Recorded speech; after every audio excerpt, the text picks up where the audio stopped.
mo yan, doon ka mag-blow. Okay? Sir, baka hindi makahinga yung pasyente kasi sarado man. Ano hindi makakahinga? Hindi talaga humihinga yan, oh.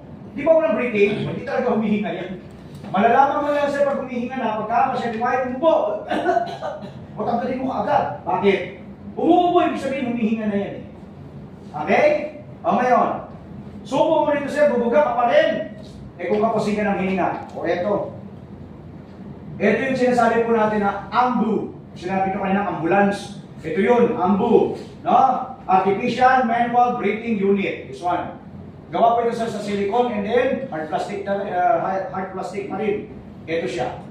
No? Okay. So, ito sir, ay ginagamit po natin in order to introduce air or oxygen. Doon po sir, sa kanyang bibig. No? Simple lang yan sir.